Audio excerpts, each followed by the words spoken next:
2.0, where we focus on giving you the opportunity to learn from professionals from various fields to help you explore your passions and your interests.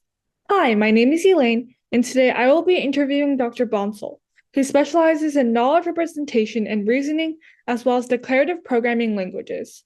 Today, I will ask a series of interesting questions about Dr. Bonsall's work for him to answer. This video will showcase the highlights of this conversation, but if you are interested in listening to the full interview, feel free to tune into our Spotify using the link in the description. Now, without further ado, let's get started. Okay, so hi, Dr. Bonsall. Hope you're doing well, and we really appreciate you being here with us today. And so the first question we're going to start with is, please introduce yourself, your area of expertise, and a fun fact about yourself. Sure. So thank you for taking the time for this interview, and I appreciate it. So I'm an assistant professor in the program of software engineering at Arizona State University. I started at Arizona State in the year 2010. My education has been in computer science and software engineering, and my primary research interests are broadly in the subfield of AI known as knowledge representation and reasoning, and specifically in the declarative programming languages that can be used to represent knowledge and reason with it. Fun fact about myself, I like to travel, and I've traveled to more than 40 countries, I believe, and so that's one thing that I enjoy. Wow, more than 40. That's really cool. Okay, so you mentioned before that your expertise lies in knowledge representation and reasoning, or KRR. And can you explain what this is in depth for high school audience and how this applies to the real world? Sure. So if knowledge representation reasoning is one of the approaches or a subfield of AI, which is artificial intelligence. So AI is, in my mind, is all about decision making, and knowledge representation reasoning is the approach where we represent information about the world as knowledge, but in a form that can be used by a computer system to reason. And this is how we say represent complex knowledge, complex problems, and the systems can reason and find solutions to those problems. So it has been applied in many domains. So one such task, complex task that where knowledge representation reasoning can help is diagnosing a medical condition. And so doctors, for example, with their experience, with their knowledge that they have gained in their medical profession, uh, is all the knowledge that they have, and then with that they reason and diagnose a medical condition. Now, if that knowledge can be represented, and we have reasoning inferencing engines that can look through that knowledge, and based on the symptoms or based on other information that's provided, they can come with a diagnosis very much like a doctor. Yeah, that's really interesting. And you also mentioned that, more specifically, your expertise lies in declarative programming languages and their applications to KRR. Could you explain also what declarative programming languages are? Sure. To explain it simply, declarative programming focuses on what you are trying to solve rather than how you are trying to solve it. So if students are familiar with, say, SQL, for example, is a popular database query language, and SQL is a declarative language. HTML that is used to give markups on a web page, and those markups help you render the web page in a browser. And so HTML it just declares what is needed, should be there on that page, and then the browser can take it from there and actually figure out how to render it. SQL also declares what a query requires, and basically a query is for, and then the system figures out how to actually get the output for that query. And so declarative languages, they try to minimize or eliminate what's called side effects that we have in non-declarative languages. Yeah, that was a really good answer. But also, as a follow-up question, are they similar to the entry level programming languages that we all know about, or are they a little different? So they are different. So declarative programming is different, but it's not hard. It's just a different style. The focus is on encoding the logic of the problem or your solution or your algorithm rather than thinking in terms of how you would do it. To give a real world analogy, if you want somebody to say deliver a package, Mhm. so you can tell them that, okay, this is the package. Go deliver it to, say, this address.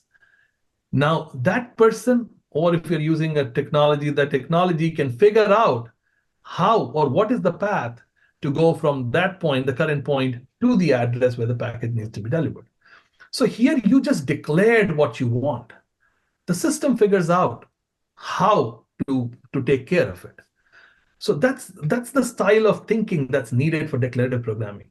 Whereas non-declarative, you actually have to tell the system not only what you want them to do, but you have to tell them, okay, go straight this many meters and then turn left to this many meters and then go right this much, and then you do this and that, and the end, that's where you deliver the package. And so you give them the whole path to be able to solve the problem. And so declarative languages, declarative programming is different, but once you get a hang of it, you fall in love with it. I mean, it's like, because it's there's so less you have to do in declarative languages. You just tell the system what you're trying to solve, and the system figures out a big part of the algorithm on its own. Hmm. And you also gave a few applications already to the real world, like in medicine and healthcare and like the delivering example. But can you tell us about any ongoing projects or research initiatives that you're involved in, and which ones are your favorite ones? Sure, sure. So me particularly, and some of the researchers in the field, we want to make declarative programming mainstream. And we have a niche languages, we have languages that are excellent, but they're not taught in the regular curriculum, or they are not uh, many a times students, even if they are taught, they're only limited to being taught in a course, and they don't take it outside. And so one direction that I am taking particularly, and some of the others I see, are trying to bring these declarative languages to mainstream by maybe augmenting the well-known languages with declarative features. So I have two ongoing projects in this direction. One project is we are trying to augment imperative languages like C, Python, Go with a new construct.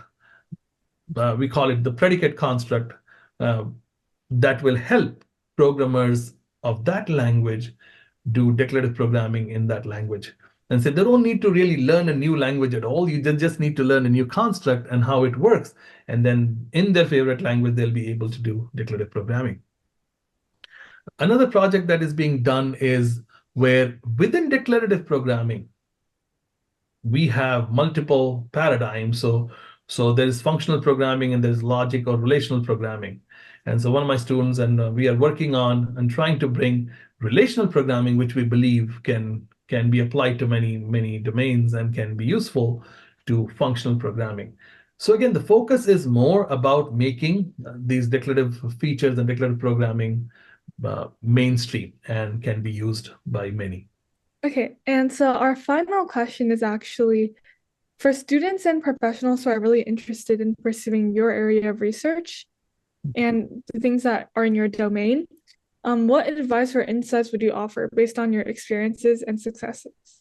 There's a popular book. There's a handbook of knowledge representation.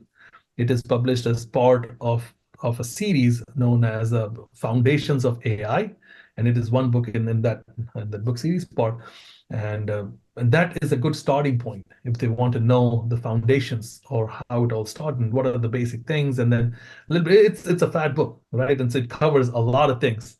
And so handbook of knowledge representation is one good place to start.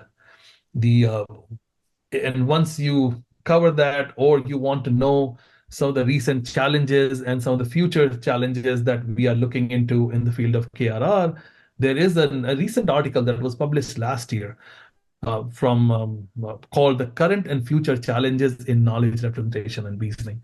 And this came out of a Dog Stoll seminar and it very well summarizes everything that the student or researcher who's starting in the field wants to know about current and future challenges.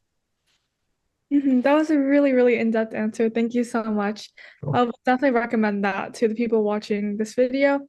And finally, we just wanted to thank you so much for coming to this interview and taking time out of your day to be with us. So yeah, thank you so much, and we hope you have a great night. Thank you, you too, and I appreciate your time as well. Thank you. Thank you, Dr. Bonsall, and thank you guys so much for watching. I hope this interview helped you gain more interest into the amazing field of knowledge representation and reasoning. Please check out our Spotify via the link in the description for the full interview.